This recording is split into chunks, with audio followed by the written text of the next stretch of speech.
만남을 통한 축복기라고 하는 제목으로 함께 은혜를 나누도록 하겠습니다. 우리들이 이 세상을 살면서 많은 사람들을 만나게 되죠. 우리가 지난 주간에도 얼마나 많은 사람을 만났어요. 그리고 오늘 또 예배를 마치고 돌아가게 되면 또 여러 사람들을 만나게 되죠. 그래서 평생을 살아가는 동안에 많은 사람들을 만나게 됩니다. 근데 그 만나는 사람 중에는요, 나에게 유익을 준 사람이 있는가 하면 해를 끼친 사람도 있어요. 특히 어릴 적에는 누구를 만나냐가 정말 중요합니다. 그래서 어릴 적에 범생이를 만나느냐, 문제아를 만나느냐, 그에 따라서 우리 인생의 운명이 판하게 달라질 수가 있어요. 그래서 어릴 적에도요, 못된 친구를 만나게 되면 나도 못된 사람이 될 가능성이 많고, 아주 좋은 친구를 만나게 되면 나도 좋은 사람이 될 가능성이 많습니다. 또 교회에 다니는 사람을 만나는가, 아니면 왕복회관에 다니는 사람을 만나는가. 교회에 다니는 사람을 만나게 되면 나도 교회에 다닐 확률이 많겠죠. 왕복회관을 다니는 사람을 만나게 되면 나 역시 여호와 증인이 될 가능성이 많습니다. 그래서 이 만남에 의해서 신앙의 질과 인생의 운명이 결정되기 때문에 이 만남이 대단히 중요하다라는 것입니다. 손자가 노원어 개시편에 익자사무, 손자사무라는 말을 했어요. 제가 고등학교 때에 한 시를 공부하면서 이 말이 마음에 와닿던 적이 있습니다. 익자사무, 손자사무. 익자사무란 말은 뭔 말이냐면 유익한 법 세 가지가 있다는 것인데, 이것은 그 우직, 굳은 친구, 우량, 성실한 친구, 우담은 많이 배우고 들은 것이 많은 사람. 그러니까 성실하고 곧고 많이 아는 친구를 만나면 나에게도 유익이 되겠죠. 또 손자사무라고 하는 말은 나에게 아주 손해가 되는 친구, 해로운 친구를 말하는 겁니다. 우편벽, 이게 뭐냐면 겉모습만 아주 번지르르한 편벽한 친구라고 하는 것이죠. 허세라는 것이, 허세가 같은 거죠. 우선용, 이것은 무조건 남의 의견에 동조하는 거예요. 하찮분이 되기가 쉽습니다. 우편령, 이것은 오직 그 말만 잘하는 사람입니다. 가는 이설에 능수동락하지요. 그래서 이런 사람들은 손자사무에 속한다라는 거예요. 또 성경 잠언 13장 20절에 보면 지혜로운 자와 동행하면 지혜를 얻고 미련한 자와 사귀면 해를 받는다. 따라서 사람은 누구를 만나느냐에 따라서 인생길이 판이하게 달라진다는 거죠. 때로 어떤 사람과의 만남은요, 내 인생 운명을 송두리째 바꿔놓는 그런 만남도 있어요. 만남에 대한 좋은 귀감이 되는 일화 하나를 소개하도록 하겠습니다. 영국 수상을 지냈던 처치라고 하는 사람이 있는데, 처치는 이제 그 부잣집 아들로 태어났지요. 어렸을 때 이제 연못가에서 물놀이를 하다가 그만 빠져버렸어요. 그런데 주변에서 같이 놀던 아주 가난한 친구가 물에 풍덩 뛰어들어서 그 구해주게 되는 것이지요. 그 사실을 알게 된 이제 처칠의 아버지가 너무 고맙잖아요. 그 아들이 죽게 생겼는데 살게 되었으니까. 그래서 너를 살려준 그 친구를 불러와라. 그래가지고 집에 불러와서 처칠의 아버지가 물어보는 거예요. 내 소원이 무엇이냐. 그러니까 저는 의사가 되는 것이 꿈입니다. 그래서 그 처칠의 아버지는 자기 아들을 살려준 그걸 너무 감사해서 그 소원을 이루어 주려고 이제 의학 공부를 시켜가지고 결국에는 유명한 의사가 되게 되는 것이죠. 이와 같이 좋은 만남은 인생의 운명과 미래 방향을 송두리째 바꿔놓는 만남이라는 것이죠. 그래서 이 처칠하고 그 구해준 친구와의 만남은 거기서 끝나는 거 아니에요. 처칠이 이제 수상이 되었을 때에 폐렴에 걸려가지고 약이 없어가지고 죽게 생겼어요. 근데 오늘날 아마 코로나와 같은 나라고 하면 연상을 한번 해보면 좀 이해가 될 것 같아요. 그런데 그때 물에 빠져서 구해준 친구가 찾아와가지고 이렇게 말합니다. 아직 이거 지금 개발한 약이 있는데 이거 실험 전에 있지만은 한번 투약해보는 것이 어떻겠냐고 그렇게 권유를 해요. 뭐 그때 당시는 뭐 이제 달리 방도가 없으니까 그러면은 투약해보자고. 투약했더니 고침받았어요. 그 유명한 약이 뭐냐면 페니실린입니다. 페니실린. 그래서 그 친구 이름이 페니실린을 개발한 알렉산더 플레밍입니다. 이 둘의 만남은 아주 대단히 아주 복된 만남이라고 할 수가 있겠죠. 이와 같이 좋은 만남은 서로의 인생에 지대한 영향을 주는 줄 믿습니다. 아멘. 그래서 제가 잘 쓰는 말이 있지요. 강아지가 좋은 주인을 만나면 행복한 강아지가 되고 우리 인생은 좋은 사람을 만나면 행복한 인생이 되는 줄 믿습니다. 아멘. 그러므로 우리가 살아가는 데 있어서 이 만남이 굉장히 중요해요. 오늘 성경에서 이 좋은 만남에 대해서 아주 몇 가지를 소개하려고 그러는데 그러면서 우리 인생을 어떻게 살아가야 가장 복된 인생이 되는 것에 대해서 오늘 말씀을 좀 나누려고 합니다. 성경에는 좋은 만남들이 있는데 먼저는 엘리야 알죠? 엘리야하고 엘리사의 만남을 한번 생각해 볼 수가 있습니다. 엘리야가 이제 자기가 하나님께서 자기에게 맡겨준 사명을 다 이제 마치고 인생 끝날 때에 후계자를 선택해야 되는 거였어요. 그래서 후계자를 선택하기 위해서 엘리야가 누구를 찾아가요? 엘리사를 찾아갔지요. 근데 엘리사는 뭐고 있었냐면 밭을 갈고 있었어요. 그래서 밭을 갈고 있는데 엘리야가 엘리사한테 나를 따르라 하고 이렇게 말하니까 순순히 따라가는 거예요. 그래서 농사를 짓고 있던 엘리사는 하루아침에 선지자 발탁을 받는 것이지요. 그래서 엘리야는 우리가 알다시피 구약시대에 많은 능력을 행했던 대단한 그 선지자였죠. 그에 비하면 엘리사는 아주 비교도 되지 않은 농사꾼 출신으로서 아주 대단히 훌륭한 그 엘리야 선지자에게 부름을 받은 것이죠. 그 결과 엘리사는 어떻게 되었는가? 훌륭한 선지자의 사명을 수행하여서 마침내 그 스승 엘리야보다도 갑절의 능력을 행하는 선지자가 된 줄 믿습니다. 아멘. 그래서 이스라엘의 그 어두웠던 시대에 엘리사는 대선지자로서 쓰임을 받게 돼요.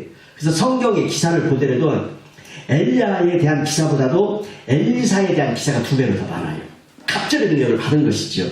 그래서 이 두 사람의 만남은 정말 이상적인 좋은 만남이라고 할 수가 있습니다. 또 누가복음 10장에 보면은요, 이 그 사마리아 사람이 있죠. 사마리아에 대한 그 이야기인데 이 강도 만난 자와 사마리아인의 만남, 좋은 예가 되는데 예루살렘에서 이제 그 여리고로 가려면 광야를 지나가야 되거든요. 근데 그 광야를 지나가려면 너무 위험했어요. 왜냐? 강도를 만나기가 쉬웠던 거예요. 그런데 한 여행객이 여리고를 향하여 가는 중에 광야를 지나가다가 혹시나 했는데 강도를 만나버린 거예요. 그래가지고 강도 만나가지고 다 빼앗기고 옷도 다 벗겨지고 매를 맞고 이제 겁 안 죽게 생겼어요. 길가에 딱 버려놓고 강도들이 가버린 거죠. 마치 그때 누가 지나가요? 제사장이 한 사람이 지나갑니다. 그래 길가에 사람이 죽었거든요. 딱 보니까 에이 했다 모르겠다. 에이, 빨리 도망가자. 빨리 걸음을 재촉해 도망가 버려요. 왜 그럴까? 혹시 강도들이 손살같이 달려들어서 자기한테 해를 끼칠까봐 그런 두려운 마음에 도망가 버린 거예요. 근데 그 뒤에 레위인이 또 길을 가다가 그 모습을 봐요. 레위인이 어떻게 하죠? 그냥 도망가 버리죠. 혹시 자기도 화를 당할까? 두려운 마음 때문이죠. 근데 그 뒤로 누가 지나가냐면 그 당시에 유대인들에게 대취급을 받고 있었던 사마리아인이 그 지나가는 거예요. 길가에 사람이 죽어가고 있는 거예요. 그래가지고 이제 위협을 무릅쓰고 그 곁에 가서 그를 자기가 끌고 가던 그 말에 태워가지고 중학으로 이송해가지고 치료를 다 주고 또 떠났다는 이런 이야기이죠. 이 이야기의 초점이 뭐냐면 유대인들의 무책임을 좀 고발하는 내용인데요. 자, 유대인은 그 당시 성민, 하나님의 거룩한 백성으로서 선한 일에 앞장을 서가지고 이웃 사랑을 실천해야 할 사람들이었죠. 그런데 그것도 유대인은 그런 사람들이었는데 그래야 할 사람들인데 그것도 유대인 지도자인 제사장하고 레위인마저도 그 곤경에 처한 사람을 보고 그냥 회피해버렸다는 것이죠. 그러나 사마리아에는 유대인에게 아까 말했듯이 혼혈족, 잡족, 야만인, 개취급당하는 그런 사람들이었지만 위기에 찬 사람을 구조해 주었지요. 주님은 이 비유를 통해서 직무유기하는 유대인들을 책망하는 내용입니다. 자, 보면 이야기가 이런데 이날에 이 강도받는 사람이 길가에서 버려져가지고 지금 죽어가고 있을 때에 이 선한 사마리아인을 만나지 못했다면 어떻게 됐을까요? 죽었겠지요. 그래서 이 만남이 참 중요하다. 이런 내용입니다. 그래서 어느 신학교 교수 학생들에게 이 선한 사마리아인이 우리에게 주는 교훈이 무엇인가 이것을 연구해가지고요. 일주일 후에 과제를 제출하라고 그랬어요. 학점에 반영하겠다고 그랬어요. 이 선한 사마리아인이 우리에게 주는 교훈이 무엇인가 연구해서 내라. 그런데 일주일의 기간을 줬어요. 5일째 딱 되던 날에 교수가 학생들한테 문자를 보냅니다. 내일 아침 10시까지 과제물을 내세요. 하고 딱 문자를 보내요. 그랬더니 이제 학생들이 이제 급한 마음에 이제 그 과제 했던 것을 들고 아침 시간에 막 헐레벌떡 학교로 이제 들어오기 시작합니다. 그때 교수가 이제 거짓 촬영을 하고 현장을 다 가고 정문 앞에 서가지고 도와주세요. 우리 도와달라고 구걸을 하는 거예요. 근데 교수가. 그런데 이제 학생들이 모른 척하고 다 지나가 버리는 거죠. 근데 교수가 학생들은 어떻게 했을까요? 점수를 딱지점을 다 준 거예요. 왜 그런가? 진짜 선한 사마리아인이 하나도 없었다는 것이지요. 그러니까 학문적으로 연구하고 이런 것들에 좋은 학점을 받는 것보다 더 중요한 건 뭐냐? 진짜로 내가 선한 사마리아인이 되는 것이 중요하다라는 걸 말해주고 있는 것이지요. 네. 또 요한복음 8장에 보면은요, 가늠한 여인하고 누구하고 만나게 되죠? 예수님하고 만나게 되지요. 야, 현장에서 가늠하다가 잡혀버렸어요. 현장에서 정말 강단이 저런 말 하기 그러는데 옷을 홀딱 벗고 현장에서 가늠하다가 사람 잡혔어. 얼마나 수치스럽겠어요. 정말 얼굴을 줄 수가 없겠죠. 근데 당시에 이제 이 가늠한 여자는 어떻게 처벌해야 하냐면 사위법에 의해서 돌멩이를 던져가지고 죽였어야 했어요. 그러니까 그 여자는 지금 돌멩이에 맞아서 죽은 운명에 처해져 있죠. 근데 사람들이 그 여인을 끌고 와서 예수님한테 물어보는 거예요. 모세 율법에는 이 여자를 돌로 치라고 그랬는데 이 죽일까요? 살릴까요? 당당히 묻습니다. 그래 예수님이 어떻게 그것을 처방을 하죠? 손바닥에다가 이제 뭔가를 글씨를 써요. 근데 뭐라고 썼는지는 성경에서 말하지 않으니까 몰라요. 그리고 예수님이 말씀을 하셨어요. 누구든지 죄가 없는 사람이 이 여인을 치라. 그랬더니 사람들이 어떻게 합니까? 한 사람, 두 사람 다 떠나가게 되는 것이죠. 마침내 누구 한 사람만 남아요? 그 여인하고 예수님만 남게 되는 거예요. 그러니까 이 약을 통해서 우리가 좀 보게 되는 것은 사람들은 죄가 참 많다는 것을 알게 되지요. 근데 그 현장에서 예수님은 당신도 시커먼 죄인이 아니냐 이렇게 말하지 않았음에도 불구하고 사람들은 그냥 물러가는 거예요. 깊게 찌르는 자신의 양심의 소리가 자기를 찔렀기 때문이겠지요. 아멘. 만일 이 여인이 그곳에서 이제 예수님을 만나지 않고 혼자 있었다고 하면 어떻게 되었을까? 사람들은 손에 들려진 돌멩이에 맞아 죽었겠지요. 그러나 이 여인은 아주 절묘한 순간에 예수님을 만나서 구원받게 된 줄 믿습니다. 이 얼마나 중요한 만남입니까? 아멘. 또 어부들하고 예수님과의 만남도 마찬가지예요. 어부들은요, 뭐 날만 새면 갈릴리 바닷가에 나가서 그물 던지고 고기를 잡고 했던 사람들이세요. 뭐 그때나 뭐 지금이나 마찬가지로 바다에서 고기잡이 삶은 힘들고 참 고단한 삶이죠. 그래서 예수님은 이제 공생애를 시작하면서 제자들이 필요했거든요. 그래서 제자들을 구하기 위해서 아주 똑똑하고 지식 있고 잘난 사람들이 많이 사는 그 예루살렘으로 가지 않고 어촌인 갈릴리 바다로 가시는 거예요. 이 갈릴리 바닷가는요, 가난한 사람들이 많이 살고 잘 배우지도 못했고 소유된 사람들이 다 우르르 살아가는 곳이에요.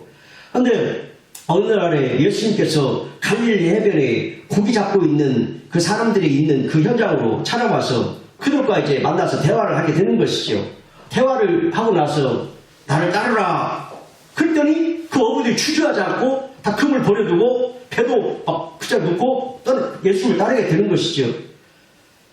결과 그 제자들은 처음에는 실패를 더 많이 거듭했지만 후에는 하나님 나라에 빛나는 영광스러운 제자들로 쓰임받을 믿습니다. 아멘. 어느 날 해변에서 우연히 만난 그 예수님과의 만남이 그들의 인생을 완전히 운명을 바꿔 놓았다 이야기예요. 그리고 오늘 우리가 읽었던 본문 말씀에서 십자가상에서의 그 두 편, 그 양편에 그 강도가 달렸지요. 예수님이 가운데 십자가에 달려있고 양쪽 편에 두 강도가 같이 달려서 죽어가고 있는 이야기가 오늘 본문 이야기예요. 그런데 우리가 읽고 있는 이 성경에는요, 좌편 우편에 달린 강도의 이름이 나와요, 안 나와요? 안 나와요. 근데 월경이라고 하는데 도마복음이라고 하는 게 있어요. 도마복음에는요, 왼편 강도는 게스타이라고 나와 있고 오른편 강도는 한번 따라합시다. 데스마이. 그러니까 왼편 강도는 게스타이고 오른편 강도는 데스마이라고 나와 있어요. 그런데 이 두 강도가 이때 이제 십자가 사형 언도를 받을 정도면 그들은 아마 끔찍한 죄를 범한 그런 범죄자들 가능성이 많아요. 이런 범죄자들 가능성이 많아요. 그러니까 노아의 전복을 노린 범행자일 것이 분명하다는 것이죠. 당시 노아가 가장 싫어하는 것은 뭐냐면 사회를 불안하게 하고 노아를 향하여서 반기를 드는 사람들은 사정없이 처벌했던 것이죠. 그래서 이 두 강도가 어떻든지 십자가에 달려서 예수님을 가까이 바라보게 되었죠. 그때까지도 왼편 강도는 그 게스타인은 예수님을 욕했어요. 예수야, 왜 말이 없냐? 좀 기적을 좀 일으켜가지고 너도 좀 살고 우리 좀 구원해 보라 하고 소리치며 욕을 했어요. 이게 왼편 강도였죠. 그런데 오른편 강도가 누구라고요? 데스마이. 달랐어요. 묵묵히 고통을 이겨가는 예수님에게서 신적 권위를 발견하고 그분이 메시아임을 십자가상에 죽어가면서 믿게 되는 것이죠. 그 순간에 아주 중요한 안목이 열린 거죠. 마지막 순간에 이 안목이 발휘가 된 것이 영원한 축복이 되는 것이죠. 그래서 데스마이는 이제 그 옆에 있는 왼편 강도에게 꾸짖으면서 우리는 죄를 지어가지고 죽는 것이 마땅하지만 여기 이분은 선한 일만 했는데 왜 고난을 당해야 하는가? 말 주시래라! 하고 책망을 하고 꾸짖었던 거지. 그리고 예수님께 자신의 영혼을 부탁합니다. 당신의 나라에 임하실 때에 나를 기억해 주소서. 이 오른편 강도 데스마이는 그 죽음 직전에 아주 진지해졌어요. 죽음 너머에 그 메시아 왕국을 바라보는 안목이 열렸던 거예요. 야, 좌편, 죄수와는 너무 차이가 있고 차원이 달랐지요. 그래 예수님은 뭐라고 이렇게 대답해 주세요? 내가 진실로 내게 이르노니 오늘 얘가 나와 함께 어디에 있으리라? 낙원에 있으리라. 이와 같이 이 둘의 만남이 얼마나 축복의 만남입니까? 결국 이 두 죄수는 가장 중요한 시점에서 갈라져요. 따라합시다. 영생과 영벌.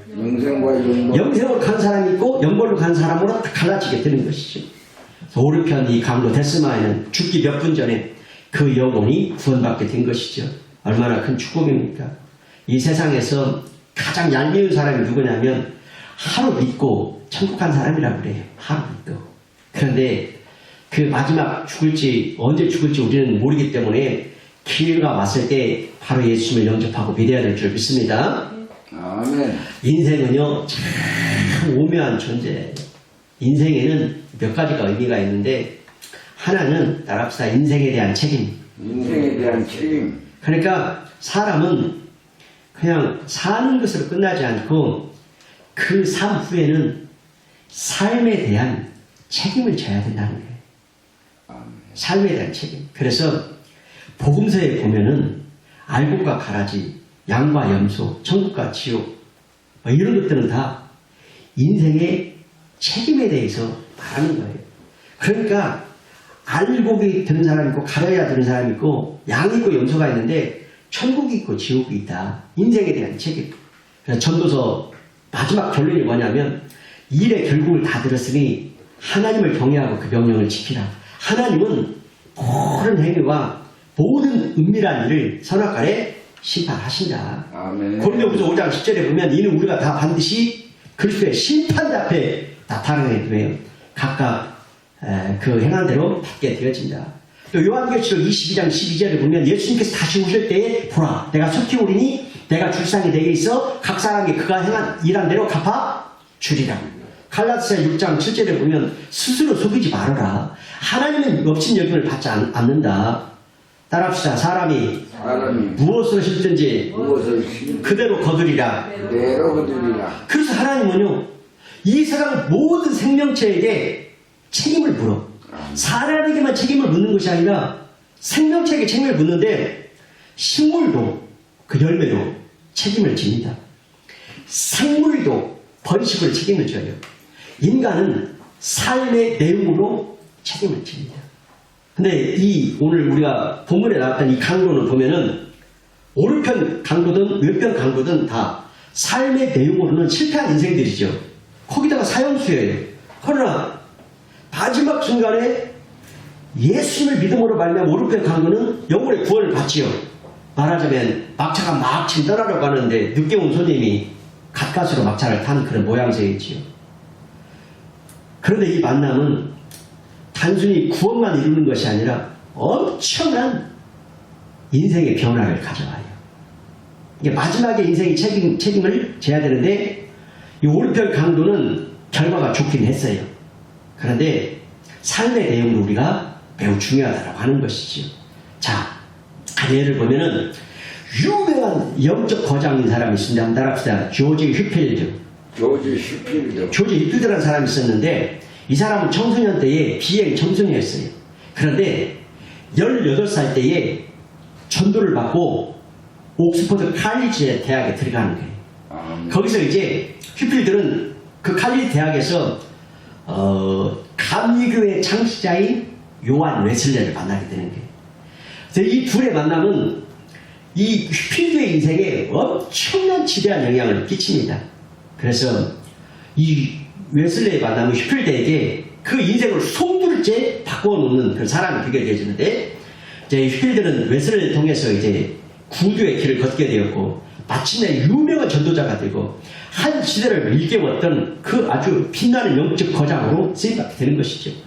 얼마나 복된 축복의 만남인지 몰라요. 좋은 만남은 이와 같이 인생을 송두리째 완전히 바꿔놓는 줄 믿습니다. 그래서 궁극적으로 좋은 만남은 그 자체로서 복이라는 거예요. 사람들은 복을 좋아하죠. 그래서 복을 받고 위해서 애를 씁니다. 하지만 진정한 복이 무엇인지를 몰라요. 그러면 무엇이 진정한 복일까요? 오늘 이 부분에 대해서 좀 말씀을 나누겠습니다. 사람들은 흔히 성경에 나오는 오복을 복으로 말해요. 오복. 네. 사람들은 흔히 오복. 서경에 나오는 오복을 복으로 말하는데, 오복이 뭐냐면 수, 부, 강령, 유호덕, 고종명이라고 하는데, 수는 장수하는 것이죠. 부는 부유하고 풍족하게 살기를 바라는 것, 강령은 일생 동안 건강하게 살고자 하는 욕망, 유호덕은 덕스럽게 사는 것, 고종명은 객지가 아닌 자기 집에서 깨끗하게 죽는 것. 이것을 오복으로 말해요. 그런데 이 오복이라고 하는 것은 다 100% 이 세상 것이에요. 이생적이라는 거예요. 이생적이라고 하는 말은 무슨 말이냐? 진정한 복이 아니라는 거예요. 왜냐? 죽음 후에는 이것이 나와 다 소용이 없게 되지요. 여러분, 건강하게 하고 장수하는 거, 부유하고 풍족하게 사는 거, 덕스러운 거, 내가 죽음 이후에 다 상관 있어요? 죽음은 아무 상관이 없게 되지요. 그렇기 때문에 다 이생적이기 때문에 진정한 복이 아니라는 거예요. 그래서 사람의 영혼이 있죠. 영혼이 있습니다. 그러면은 사람의 영혼은 불멸하지요. 그러므로 육체가 죽어서도 영원토록 이 영혼이 복이 되어야 진정한 복이 되는 줄 믿습니다. 아멘. 그래서 진정한 복이 뭐냐? 죽어서까지도 복이 되어야 진정한 복이다. 이렇게 말하는 거예요. 오늘날은요, 노년에도 오복이 있어야 된다고 말해요. 노년의 오복은 좀 남자 여자가 좀 차이가 있는데, 모두 이제 공통적인 것은 뭐냐면 건강해야 된다, 돈이 있어야 된다, 친구가 있어야 된다. 노년에는 이 사람들이 이게 있어야 된다는 게, 돈이 있어야 되고 건강이 있어야 되고 또 뭐가 있어야 된다? 친구가 있어야 된다. 그런데 네 번째, 다섯 번째 조건이 남자 여자는 달라요. 뭐가 다르냐면, 남자는 네 번째는 아들이 있어야 된다. 또 아내가 있어야 된다. 남자는 아내하고 아들이 있어야 복이라고 생각해요. 그런데 여자는 아들 대신 뭐가 있어야 된다? 딸이 있어야 복이라고 생각했다. 근데 마지막에는 나이 들어가지고 남편이 있어야 복이라고 생각할까요? 없어야 복이라고 생각할까요? 없어야 복이야. 맞아요. 없어야 복이라고 생각해요, 여자들은. 이제 이것은 참 안타까운 그런 내용이긴 하죠. 아멘. 그렇습니다. 그러니까 어쨌든지 이생적인 것은 진정한 복이 아니라는 그런 말이죠. 올 세태에서 이걸 그렇게 말해주고 있는 것이죠. 그러면 진정한 복이 무엇입니까? 그것은 뭐냐? 예수님을 알고 아멘. 예수님과 동행하며 사는 것인 줄 믿습니다. 아멘. 이 우주의 모든 것은 에너지에 의해서 움직여요. 에너지에 의해서 불이 되기도 하고 동력이 되기도 하고 자전이 이루어지고 식물이 자라고 에너지로 인해서 물이 흐르고 자연기가 돌아가고 우리 인간의 인체도요 에너지로 가득 차 있습니다. 그리고 그래서 애들이 하루 종일 뛰어도 잘 지치지 않는 것은 에너지가 충만하기 때문이에요. 그런데 노인들은 하루 종일 앉아있어도 힘들어. 왜 그래요? 에너지가 고갈돼서 그래요. 고갈되면요 면역력도 약해지고 아주 각종 병도 잘 걸리고 아주 이거 병은 에너지 결핍으로 발생하게 되는 거예요. 에너지가 결핍되면 피가 잘 돌지 않아요. 그래서 곧바로 피가 잘 안 도니까 피곤도 빨리 오게 되어지고 기쁨과 행복도 사라지고 그러다가 인생이 소멸되는 그 길을 향하여 가는 것이죠. 그런데 예수님을 진심으로 만나서 예수님과 동행하며 살면 이 노년의 때에도 성령이 내 심령의 내주에서 충만하게 채워주시고 아멘. 그래서 내 안에서 하늘의 에너지가 막 발생하게 되는 거예요. 그래서 아멘. 아멘. 하늘로부터 온 그 성령으로부터 막 품어져 나가는 그 에너지로 인해서 행복을 주고 힘을 주고 아멘. 기쁨을 주게 되는 것이죠. 아멘. 아멘. 이것이 바로 뭐냐면 나라 성령 충만. 성령 이게 성령 충만이라는 거예요. 그러니까 노년의 때에도 성령 충만하면 우리 활력 있게 생기 있게 건강하게 살아갈 수 있는 줄 믿습니다. 아멘. 그래서 신앙인은요 성령 충만함으로 그 에너지를 받아서 죽는 순간까지 사역하고 일하고 전도하고 행동하게 되는 것이지요.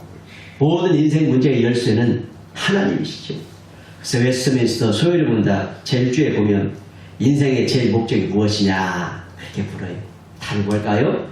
하나님께 영광 돌리는 것입니다. 아멘. 하나님을 영화롭게 하고 그와 함께 영원토록 지구하는 것입니다. 이렇게 말해요. 아멘. 칼빈의 기독교 강요에서 제일 먼저 하나님 누구실까 물어요. 그 이유는 모든 사고의 출발점은 하나님이시기 때문이에요. 그런데 하나님의 속성 중 가장 근본이 뭐냐? 우리에게 주시기를 기뻐하시는 하나님이시라는 거예요. 생명을 주시고 은혜를 주시고 평강을 주시고 기쁨을 주시고 행복을 주시고 믿음을 주시고 능력을 주시고 풍요로움을 주시기를 기뻐하는 것이 하나님의 속성인 줄 믿습니다. 아멘. 그래서 야고보서 1장 17절에 보면 온갖 좋은 은사와 온전한 선물이 다 위로부터 빛들의 아버지께로서 내려오나니 그는 흔연한 그림자도 없으시고 그렇게 말씀해요. 이것을 알면 나머지는 다 해결되고 저절로 풀리게 됩니다. 그래서 우리는 담대하게 하나님께 나가야 되는 줄 믿습니다. 아멘. 그래서 우리들이 예수님을 만나서 예수님과 함께 동행하며 사는 것이 최고의 축복이고 최고의 행복이고 진정한 복이다. 아멘. 그래서 오늘 본문에서 예수님 오른편에서 십자가에 달린 강도를 보십시오. 얼마나 큰 은혜이고 복입니까? 오늘 얘가 나와 함께 낙원에 있으리라. 이 엄청난 축복은 아멘. 아멘. 예수님 안에 들어갈 때만 주어지는 것이죠. 그러므로 매일매일 예수님 안에서 낙원 같은 삶을 살다가 생을 마친 후에는 예수님이 계신 천국에 들어가서 영생 복락을 누리게 되시기를 주님의 이름으로 축원합니다. 아멘. 아멘. 아멘.